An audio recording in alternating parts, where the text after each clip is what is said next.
आपने एक एसपीओ से भी हल्का कर दिया डीडीसी। चुनाव पूरी दुनिया में गा के दिखा दिया, लेकिन जब उसको आमदनी ने 15,000 रुपया फिक्स कर दिया। आप 15,000 रुपया देके सबके मुंह में कालिख बोल रहे हो कि आप तो बिल्कुल उसके नीचे हो, डाउनग्रेड हो, आप एसपीओ से भी हल्के हो। मैं तभी कह रहा हूं, इस इंस्टीट्यूशन का फायदा ही कोई नहीं है अगर आपने कोई पावर नहीं देनी है। आज भी ब्यूरोक्रेसी हमारे साथ पावर शेयर करके राजी नहीं है। क्या वादे करके हमारा 370 तोड़ा, नौकरियां आ जाएगी, तरक्की आ जाएगी, कुछ नहीं हुआ। नमस्कार, अर्ली टाइम में आपका स्वागत है। कल ही एलजी एडमिनिस्ट्रेशन की तरफ से एक स्टेटमेंट जारी होता है जिसमें उन्होंने कहा कि वो मंथली जो डीडीसी मेंबर्स हैं उनके साथ बातचीत करेंगे। इसका नाम उन्होंने एलजी मुलाकात रखा। तो आज इसी सिलसिले में बातचीत करने के लिए हमारे साथ सुचेतगढ़ के independent DDC member TS Tony ji मौजूद हैं। आइए इनसे बातचीत करते हैं और इनसे इनकी प्रतिक्रिया लेते हैं। सर, एलजी एडमिनिस्ट्रेशन से जो कल आज वक्तव्य आया है उस पर आपकी पहली प्रतिक्रिया क्या है? देखें, मैं इसको तहे दिल से वेलकम करता हूं कि हम चाहते हैं कि ऐसी बात हो, एट द हाईएस्ट लेवल हमारी बात सुनी जाए, लेकिन हो ये रहा है कि बात सुनी जा नहीं रही। स्टेटस को लेके, हमारा प्रोटोकॉल को लेके पूरा, उसके ऊपर पूरी एक हमारी एजिटेशन हुई और लोग इस हद तक गुस्से में थे कि वो मास रेजिग्नेशन की बात कर रहे थे। और all parties, mind you, all parties, BJP भी उसमें थी, पीडीपी भी थी, कांग्रेस भी थी, नेशनल कॉन्फ्रेंस भी थी और अपनी पार्टी के भी लोग थे। सारी पार्टियों के इंडिपेंडेंट हमारे समेत थे और हमने वो एजिटेशन हुई तो वहां पे हमारा एक फोरम बन गया। उन्होंने मुझे उसका कुछ साथियों ने कह दिया आप कन्वीनर की हैसियत से सबको इकट्ठे करें तो हम बात करते हैं। हमारा दूसरा ही दिन था प्रोटेस्ट का, तो हमारे को मैसेज आ गया एलजी साहब मुलाकात करेंगे, वो दिल्ली गए हैं, आपके मुद्दों को सुना जाएगा और आप उसमें सॉर्ट आउट कर दिया जाएगा। खैर सभी गए वहां पर और चीफ सेक्रेटरी साहब भी थे, कमिश्नर सेक्रेटरी रूरल डेवलपमेंट भी थे वहां पर और एलजी साहब खुद सुन रहे थे।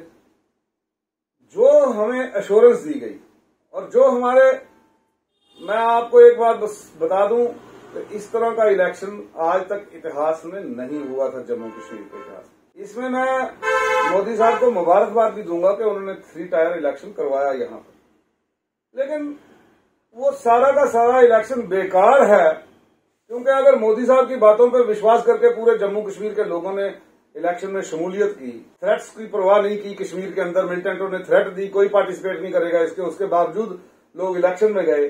कई पार्टियां बाइकाट करना चाहती थी तब भी लोग इलेक्शन में गए। मैं समझता हूं कि लोगों का विश्वास टूट जाएगा आने वाले दिनों में, प्रधानमंत्री से बिल्कुल खत्म हो जाएगा अगर जो प्रधानमंत्री ने कहा उसको लागू नहीं किया गया। मिसाल के तौर पर प्रधानमंत्री जी ने कहा कि सारे हिंदुस्तान का जितना भी ये पंचायत राज एक्ट है उसको इकट्ठा करके उसमें से सबसे जो बेस्ट ऑफ दी चीजें हैं उसको भूनकर जम्मू कश्मीर का जो है उसमें इनकॉर्पोरेट की जाएंगी वो जो अच्छी चीजें हैं। अब आप बताएं कि हमारे को प्रॉमिस किया गया था कि आपको, अब मेरी कॉन्स्टिट्यूंसी में मिसाल के तौर पे देता हूं, मेरी कॉन्स्टिट्यूंसी है टोटल 33 पंचायतों की, टोटल 33 पंचायत। अब मेरा जो इलेक्शन हुआ है डीडीसी का वो 21 पंचायतों पे हुआ है, करीबन 55,000 वोटर था, 54-55,000 वोटर था। अब आप मुझे बताएं कि उसके बाद सिर्फ 12 पंचायतें बाहर रहेगी। अगर आपने मेरा ऑनरेरियम तय करना है तो एमएलए की जो सैलरी है उसके 2/3 मुझे भी दिया जाए। मैं उसकी 2/3 मेजोरिटी में तो जा रहा हूं, घूम रहा हूं ना, मैं उसकी 2/3 एरिया में तो घूम रहा हूं और उसी हिसाब से मेरा जो है कॉन्स्टिट्यूंसी डेवलपमेंट भी फंड जो है वो भी 2/3 मुझे दिया जाए ताकि मैंने लोगों में जाना है, मैंने लोगों के काम करने हैं। अगर मेरे से अचानक लोग होंगे मुझे यहाँ पे एक नलका चाहिए, पब्लिक वो जो हैंडपंप है वो चाहिए, आजकल पानी वाटर बॉडीज सारी कवर कर ली, सुप्रीम कोर्ट की डायरेक्शन भी है कि वाटर बॉडीज जो कवर कर ली, वहां पे इन्फ्लुएंशियल लोगों ने, जो मिनिस्टर थे, बड़े बड़े लोग थे, उन्होंने वो तालाब घेर लिए हैं। अब मैं वेलकम करता हूं, उसमें प्रधानमंत्री जी ने पहल ली कि कोई कितना भी बड़ा हो और उसमें जो है उनके वो डिसमेंटल किए जाएं, वो एनक्रोचमेंट हटाई जाए और उनको रेस्टोर किया जाए वाटर बॉडीज को। सुप्रीम कोर्ट की डायरेक्शन भी वही है और हमारे एलजी साहब ने भी इसमें इनिशिएटिव लिया। जिस दिन बॉडीज के ऊपर ये मीटिंग हुई है, जो जल शक्ति के ऊपर, मिशन के ऊपर मीटिंग हुई, उस दिन उन्होंने खास तौर पे सभी डीडीसी को भी कहा और डिप्टी कमिश्नर्स को भी कहा कि आइडेंटिफाई जहां जहां एनक्रोचमेंट हो गया है, कम वट में मैं आपके साथ हूं, कोई नहीं सुनी जाएगी, कोई कितना भी हाई और माइटी है, लेकिन वो एनक्रोचमेंट हटा दी जाएगी। अब कमेटी बनी है, कल ही डीसी जम्मू ने कमेटी बनाई है, अब उसमें कुछ शिकायतें दर्ज होंगी, देखते हैं उस पर क्या एक्शन होता है। आपकी जो लास्ट टाइम एजिटेशन हुई थी, जैसे कि आपने बताया डीडीसी मेंबर्स को लेकर काफी रिजेंटमेंट थी, वो आपकी कुछ मेन डिमांड्स क्या थी और उसका क्या अभी तक रिड्रेसल हुआ है? मैं वही कह रहा हूं, जो उस दिन हमारी मांगे थी वो आज भी हैं। जैसे प्रोटोकॉल को लेके था कि प्रोटोकॉल कैसे सेटल करोगे आप ऑनरेरियम कैसे सेटल करोगे, आप आप महाराष्ट्र देखो, आप वेस्ट बंगाल देखो, हिमाचल देख लो, ये पास में है आपके, आप बाकी जगह से देखें ना जहां बेस्ट ऑफ द इंस्टीट्यूशंस बने हैं पंचायत राज एक्ट के। आपने प्रधानमंत्री की बात को ही बट्टा लगा दिया, आप उसी को नीचा दिखाने पे उतर आए। जो स्टेट की जो सिविल एडमिनिस्ट्रेशन थी, जो पहले थी, और मैं खुल के कहूंगा कि जो पहले यहाँ के चीफ सेक्रेटरी थे, वो हमारी बात किसी तरह सुन के राजी नहीं थे और उन्होंने टोटली हमारे खिलाफ एक मूवमेंट चला दी। और एलजी साहब को यहां तक कह दिया गया कि ये कोई भी नहीं आ रहा था, ये कुछ आजाद लोग थे, ये जो हमारी तरह टोनी सिंह नाम लेके बोला गया कि इसी ने ही सारा काम खराब कर दिया। सुब्रमण्यम जो भी, हाँ, लोगों ने नारे लगाए वहां उनके खिलाफ, प्रधानमंत्री जी ने क्या बोला और आप क्या कर रहे हो। मैं तभी कह रहा हूं, इस इंस्टीट्यूशन का फायदा ही कोई नहीं है अगर आपने कोई पावर नहीं देनी है। आज भी ब्यूरोक्रेसी हमारे साथ पावर शेयर करके राजी नहीं है। आप बोलते हो कि जी आप आरएसपुरा को बोलते हो ये पैडी बेल्ट है, पैडी बेल्ट कैसे चलेगी जी अगर आप उसको पानी नहीं देंगे। आज मेरा इलाका पानी के बगैर तरस रहा है, किसान ऊपर देख रहा आसमान की तरफ, क्योंकि उसको सरकार की तरफ से उम्मीदें ही मर गई हैं। नहर में पानी नहीं आ रहा, लिफ्ट इरिगेशन सिस्टम टोटल ठप पड़ा है। चंद महज कुछ करोड़ रुपया लगेंगे, मतलब 5-7 करोड़ रुपया लगेगा और मेरे इलाके की लिफ्टें चल पड़ेगी। लेकिन सरकार के पास पैडी बेल्ट के लिए गीत गाने के लिए है पूरे दुनिया भर में कि जम्मू कश्मीर की पैडी बड़ी मशहूर है, चावल बड़ा अच्छा है, स्वादिष्ट है, लेकिन उसको बचाने के लिए 5-7 करोड़ रुपया नहीं सरकार के पास। मैं कब से चिल्ला रहा हूं कि वो प्लान बना के सबमिट हो गए हैं, लेकिन आज दिन तक अफसोस है 1 रुपया नहीं आया। कहां से, मतलब आप देखें ना, कहां से लोग वो पैडी पैदा करेंगे, कहां से किसान वैसे मर रहा है। मैं ये कहूंगा कि हमारे जो भी मुद्दे थे वो वहीं के जूं के तू हैं। मैं एलजी साहब से कहूंगा, आपने हमें एश्योरेंस दी थी, आपका ऑनरेरियम भी देखा जाएगा। देखें, आप हमारा 15,000 रुपया तय कर रहे हैं, मुझे तनख्वाह से नहीं है, पर लेकिन बहुत सारे लोग हैं जिनको तनख्वाह से मतलब है, वो साथी थोड़े हम्बल बैकग्राउंड से हैं, तो we must look down to that level. आपने एक एसपीओ से भी हल्का कर दिया डीडीसी, चुनाव पूरी दुनिया में गा के दिखा दिया, लेकिन जब उसका ऑनरेरियम 15,000 रुपया फिक्स कर दिया तो 15,000 ही बीडीसी का है। तो आप कुछ ना कुछ तो उसमें फर्क लाएं। आपने 35,000 रुपया करा उसका चेयरमैन का, 25,000 रुपया उसका, तो 15,000 रुपया डीडीसी मेंबर का। तो जबकि जो मेरी कॉन्स्टिट्यूंसी है उसमें से सिर्फ 12 पंचायतें निकालें तो वो असेंबली इलेक्शन, 12 पंचायतें जोड़ दें तो वो असेंबली इलेक्शन बन जाती है। तो फिर इसका मतलब मेरी जो कॉन्स्टिट्यूंसी डेवलपमेंट फंड है वो 2/3 जैसे मेरी पंचायत जो कॉन्स्टिट्यूंसी है उसके हिसाब से दिया जाए, या पॉपुलेशन के हिसाब से कर ले। आप कुछ ना कुछ तो एक पैरामीटर निकालें, कोई रिस्पेक्टेबल सिस्टम तो रखें, तनख्वाह भी उसी तरह करें। मैं बताता हूं, रखें लाख रुपया उसकी चेयरमैन की, लगे कि चेयरमैन की सैलरी है, और कितने चेयरमैन है, 20 चेयरमैन है आपके पास, 50,000 रुपया उसकी रखें, तो 75,000 रुपया उसकी रखें, तो 50,000 रुपया मेंबर की रखें। तो क्योंकि कुछ मेंबर, और मैं ये बात कह रहा हूं, यहां आप उसको 1 रुपया कर दें तो यहां हमें ये लगेगा कि हम ऑनरेरियम में हमारा जो है 1 रुपया है, हम देश के लिए सेवा कर रहे हैं। आप 15,000 रुपया देके सबके मुंह में कालिक पोत रहे हो कि आप तो बिल्कुल उसके नीचे हो, डाउनग्रेड हो, आप एसपीओ से भी हल्के हो। मैं इसलिए कह रहा हूं, मेरी हाथ जोड़ के बेनती है कि एलजी साहब आपकी बातों को दरकिनार किया गया और दोबारा वही नोटिस रूरल डेवलपमेंट की तरफ से निकाला गया और आपकी बातों की तार तार कर दी। मतलब बिल्कुल इन्होंने लापरवाही बरती और बिल्कुल जैसे कहते हैं ना, आपकी बातों को भी बट्टा लगा दिया। हम तो प्रधानमंत्री की बात का दोहराना चाहते हैं। उन्होंने बोला था कि ये एमएलए जितनी पावर रखेगा, तो आज हमारे को हमारा सरपंच हमारी तरफ देख रहा है, सरपंच जो है वो बीडीसी के चेयरमैन की तरफ देख रहा है, बीडीसी हमारी तरफ देख रहा है। अगर होगा ही कुछ नहीं, क्या करेंगे? ऐसी स्थिति में जब आप ये कह रहे हैं कि जो आपकी डिमांड्स थी उसका अभी तक कोई रिड्रेसल नहीं हुआ, तो जो अभी एलजी साहब जो एक नया तरीका जो ला रहे हैं कि हर महीने मीटिंग रखेंगे, आप फिर इससे क्या उम्मीद करते हैं? मैं समझता हूं कि इसी में हमें एक आशा की किरण नजर आ रही है। ये जो एलजी साहब का इनिशिएटिव है, एलजी मुलाकात, मुझे इस मुलाकात में ही करामात नजर आ रही है, क्योंकि शायद वो भी समझ चुके हैं कि ये ब्यूरोक्रेसी, जो लोग चुने गए हैं नए नए, या हमारी बहनें आई हैं चलकर, या दूर दराज इलाके से वो लोग जिनको मिलिटेंसी में कश्मीर के अंदर थ्रेट है, जो एक आलीशान घर में रहते थे, प्रधानमंत्री की बातों पे विश्वास करके उन्होंने इलेक्शन लड़ा, और फिर हुआ कि वो बेचारे एक एक कमरे में, दो कमरे में कश्मीर में बंद है, और वो फिर सिक्योरिटी के हिसाब से निकलना पड़ेगा, हफ्ते में 2 बार या 3 बार अपनी कॉन्स्टिट्यूंसी में जा सकते हैं, they are not free to move. कौन जिम्मेदार है? तो एलजी साहब को भी शायद कहीं ना कहीं ये बातें समझ आई हैं। ऐसा नहीं है कि एलजी साहब प्रयास नहीं कर रहे होंगे, उनको कुछ बातें समझ आई होंगी, तभी उन्होंने एलजी मुलाकात रखी है कि इन लोगों को इन्वॉल्व करके डेवलपमेंट की जाए। तो इस मुलाकात में आपकी क्या डिमांड है? जो हमने पहला मेमोरेंडम दिया था, उसी मेमोरेंडम को दोहराएंगे कि ऑनरेरियम जो है एक रिस्पेक्टेबल टोटल रखें। दूसरा, उससे भी ज्यादा जरूरी कि हमारा जो है प्रोटोकॉल का जो सिस्टम था, हमें तो ये सब बताया गया था कि जो हमारा चेयरमैन है वो कैबिनेट स्टेटस का होगा। अगर मेरा चेयरमैन कैबिनेट स्टेटस का नहीं है, मुझे बताएं कौन?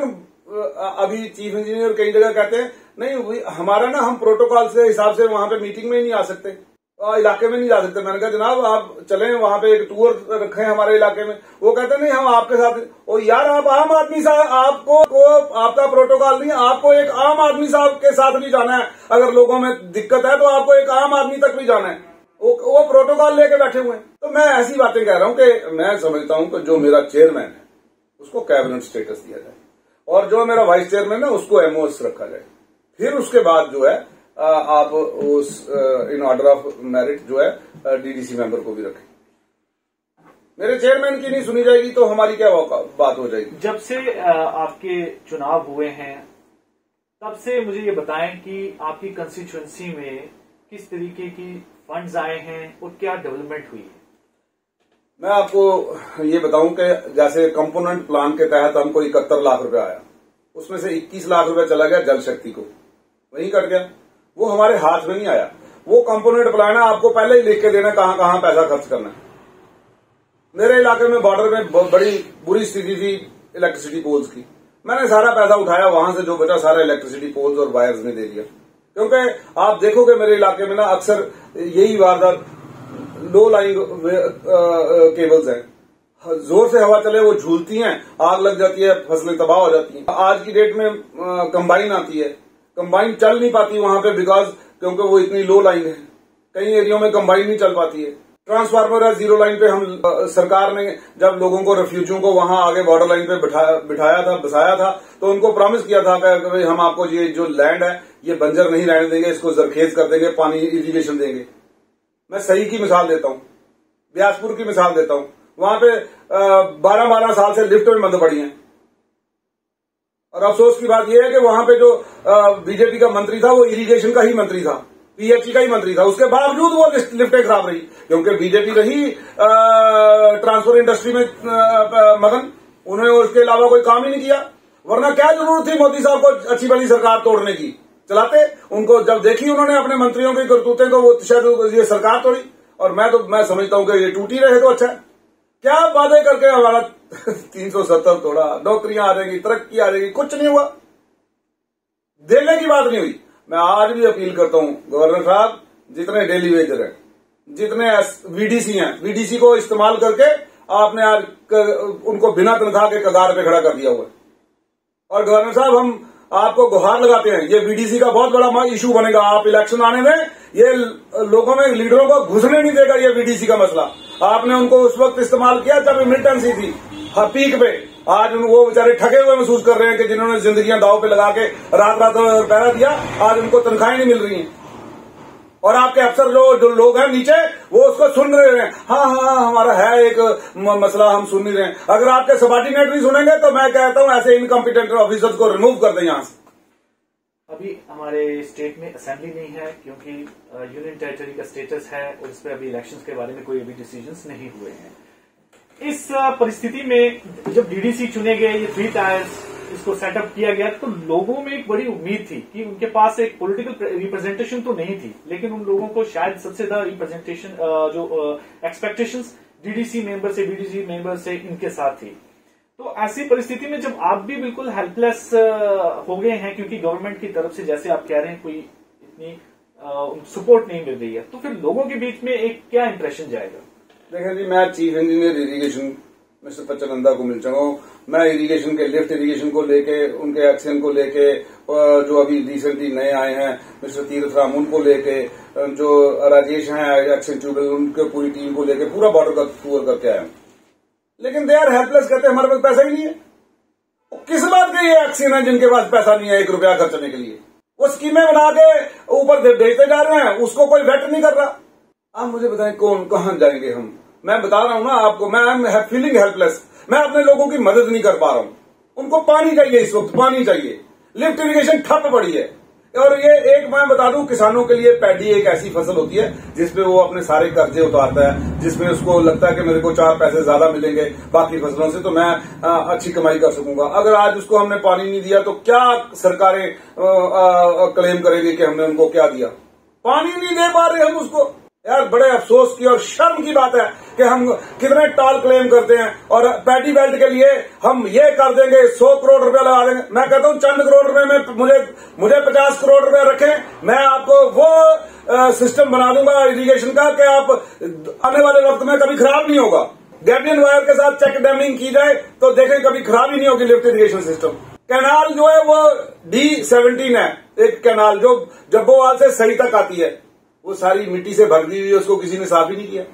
ऐसे उधर मशीन नहीं लगने देते। ठीक है, पाकिस्तान बॉर्डर के ऊपर मशीन नहीं लगने देते, लेकिन लेबर थोड़ी मना है। खेतीबाड़ी भी तो होती है वहां पे। आप लेबर से लगवाएं, मैनुअल लेबर से साफ करवा लें, लेकिन नहीं, बहाना चाहिए सरकार को। वहीं का वहीं पड़ा है। और जितने लोग हैं यहां पर, मैं कहता हूं ये सिर्फ एसी कमरों में बैठे हुए हैं। आप कोई बात ले लें, डायरेक्टर एग्रीकल्चर अपने कमरों से बाहर निकल के झांके तक के नहीं। चले मेरे इलाके में कोई पूछे कि ये डायरेक्टर एग्रीकल्चर है, इसको देखा कभी? किसी ने देखा तक नहीं है। क्या डायरेक्टर एग्रीकल्चर की मतलब काम? और यही नहीं है कि खाद बीज का ही देखें आप, मसला नहीं होगा, उनको पता ही नहीं होगा क्या है। मेरे इलाके में फार्मर्स की सोसाइटी है, वो कब्जा कर रखी है बीजेपी के लीडर ने, उस पर कब्जा है। उसमें कोई किसानों का वो नहीं है। उसमें मैरिज हॉल बना दिया किसी ने टाइलों की फैक्ट्री लगा दी। क्या आप देखेंगे जो किसानों के इदारे हैं वो कब्जे में पड़े हैं, और फिर बीजेपी कहती है कि हम किसानों की सेवा में हैं। मेरे हैरान, मैं तो कहता हूं भगवान करे कि पॉलिटिकल सिस्टम वापस आ जाए। ये गवर्नरी राज, ये जो एडवाइजर बने हैं, ये वाइसराय बने हैं, और जो ब्यूरोक्रेसी है ये आज इनका सदमे आसमान पे दिमाग है। जो हमारी ऑफिसर लोग आधी घंटी पे फोन उठाते थे, आज हमारी 10-10 कॉलों के बाद हमें वो जवाब देना मुनासिब नहीं समझते हैं। सिर्फ बात यह है कि आज पॉलिटिकल पावर के वो है नहीं यहाँ पे। उनको आज मतलब है दिल्ली से कोई क्लर्क फोन कर देगा, वो खड़े होकर फोन सुनेंगे। ये पावर की बात है, वक्त की बात है। लेकिन मैं आज बता दूं, ये गवर्नरी राज, it is not a patch of political class. चाहे वो बीजेपी की ही सरकार थी पहले, चाहे Kavinder Gupta deputy chief minister था, चाहे निर्मल सिंह था, उसकी बाजू पकड़ सकते थे। मेरे प्रोफेसर थे, लोकल आदमी थे, हम पकड़ सकते थे उनको, जी ये काम है, ये काम है। मैंने एक बार कविंदर जी को रात को 11 बजे रात को सोए हुए जगाया, और मैंने बोला कि मेरे इलाके में आग लग गई है गुजरों की बस्ती में, कलाली में, रात को भेजो। रात को डिप्टी कमिश्नर 11 बजे और एसएसपी वहां पर पहुंचे। पॉलिटिकल क्लास ने भिजवाया ना। अगर वो नहीं होती, कौन एडवाइजर आज रात को वो 11 बजे फोन उठाएगा? कौन किसी की बात सुनेगा? लोगों में जा नहीं रहे हैं। 1-2 एडवाइजरों को कोरोना क्या हो गया, वो आज किसी को मिलकर राजी नहीं है। तो इसलिए मैं तो कहता हूं भगवान करे, मैं कहता हूं कि जो प्रधानमंत्री जी से भी अपील है कि हमारी जो स्टेटहुड है उसको रेस्टोर करें, ताकि हमारे अपने इलेक्शन हो, अपने लोग हों, और वो अपने लोगों का काम कर। आज की जो एडमिनिस्ट्रेशन की तरफ से इतनी रिजेंटमेंट है कि उनकी बात नहीं सुनी जा रही है, तो ऐसी परिस्थिति में आप डीडीसी मेंबर्स का क्या फ्यूचर देखते हैं? मैं कह रहा हूं, अभी जो कल एलजी साहब ने बात की है, उनके साथ एक मुलाकात करके अगर तो कोई रिजल्ट निकला तो ठीक है, वरना हम नमस्कार कर देंगे इस तरह से।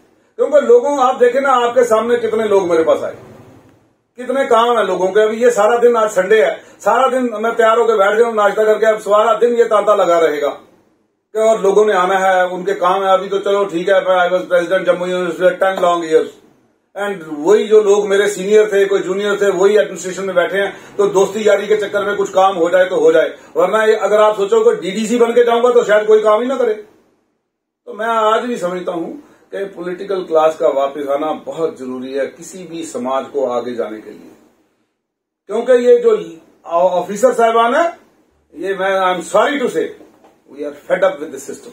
मैंने वो अफसर देखे हैं, मैंने वो लोग देखे हैं जो जनाब आजकल कहां रहते हैं, चाय पीनी थी आप आते, हम चाय पीते। उनको लगता था उस वक्त ये जो है पॉलिटिकल जो एस्टेब्लिशमेंट है या मुख्यमंत्री के बिल्कुल पास है या डिप्टी चीफ मिनिस्टर थे, चाहे किसी की भी सरकार थी, या यार ये उनकी वहां तक पहुंच है या तो चार बातें वो सुन लेते होंगे। लेकिन आज की डेट में तो हाय तौबा, जो बड़ा दम भरते थे कि हम आपके हैं, वो आज कहते हैं हम आपके हैं कौन। ठीक है सर, कंक्लूड करने से पहले मैं सर अभी का जो बड़ा बर्निंग इश्यू है ऑल पार्टी मीटिंग को लेकर जो prime minister Modi ji convene करने जा रहे हैं, तो सर इस बारे में आपकी क्या प्रतिक्रिया, आप क्या बताते हैं कि किस तरीके से देखते हैं आप? मैं समझता हूं कि एक बहुत वेलकम स्टेप है कि प्रधानमंत्री जी ने जम्मू कश्मीर के सभी पॉलिटिकल क्लास को बुलाया है, और मैं समझता हूं कि पॉलिटिकल क्लास से भी मेरी एक बेनती है, अनलेस और until statehood is restored we do not want any election.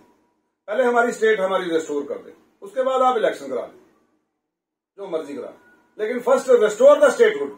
अगर कोई नेता पहले जाके ये कहे कि जी हमें इलेक्शन करा लो, आई एम सॉरी टू से, लेकिन आप प्रधानमंत्री के पास आपको मौका मिल रहा है, आप जाएं वहां जाके, लेकिन जम्मू कश्मीर के नौजवानों की तरफ से, किसानों की तरफ से, बॉर्डर के लोगों की तरफ से और आम जनता की तरफ से मेरी एक आवाज वहां तक जरूर पहुंचाए जितने नेता जा रहे हैं, कि हाथ बांध के बेनती है प्रधानमंत्री जी से, अमित शाह जी से, जिन्होंने यहां पे वादा किया था कि हम आपकी स्टेट आपको वापस कर देंगे। तो जनाब आज वक्त है हमारी स्टेट वापस करें, हमारे इलेक्शन कराएं, ताकि हमको ये जो अंग्रेजों के वायसराय बन के घूम रहे हैं ना यहाँ पर एडवाइजर, इनसे छुटकारा मिल जाए।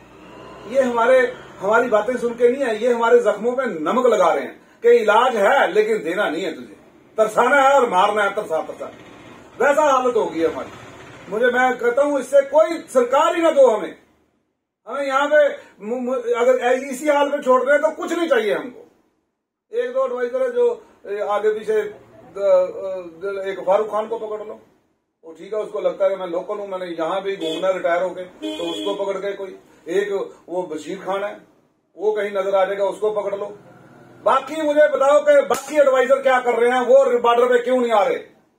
मैं डीडीसी बना, बशीर खान ने पूरा टूर लगाया मेरे इलाके का, मेरा रिश्तेदार नहीं है बशीर खान, उसको कल उतार दो, लेकिन जो काम करेगा उसका नाम भी लेंगे। उसने वो आया बॉर्डर पे, चार बातें बताई, मैंने कहा जी बॉर्डर के ऊपर हमारे ट्रांसफार्मर्स जो हैं वो बड़े खराब हो रहे हैं। उसने उसी वक्त ऑर्डर किया कि बॉर्डर के ट्रांसफार्मर रिस्टोर कराओ। और मैं यहाँ पे शुक्रिया करना चाहूंगा बशीर खान का, और उनके खास तौर पे उनके जो चीफ इंजीनियर थे और जो यहाँ पर एक्सीएम थे पीडी सिंह, उन्होंने हमारे इलाके के बॉर्डर के जितने ट्रांसफार्मर थे उनको बदला, बड़ा भी किया, अपग्रेड भी किया, और आज जो ट्यूबवेल थोड़ा बहुत चल रहा है वो उसकी वजह से चल रहा है, जो बम्बियां चल रही हैं उसकी वजह से चल रही है, वरना मेरा इलाका तो बिल्कुल तरस गया होता पानी के लिए, और आज भी तरसा हुआ है। अब बाकी जगह लिफ्ट ही नहीं चल रही है, 12 साल से लिफ्ट बंद पड़ी है। इसलिए कह रहा हूं कि हम इस सिस्टम से उब चुके हैं। प्रधानमंत्री जी आपसे गुहार है, आपसे बेनती है, आप इस देश के जो है प्रधानमंत्री, आप हमारा एक ही फैसला करें कि हमारे स्टेटहुड को रिस्टोर करें और हमारे इलेक्शन जल्दी से जल्दी करा दें, ताकि हम अपने लोगों की चुनी हुई सरकार में बैठ के अपनी बातें कर सकें, और ये जो एलजी एडमिनिस्ट्रेशन है जितनी, इनसे हमारा छुटकारा हो सके।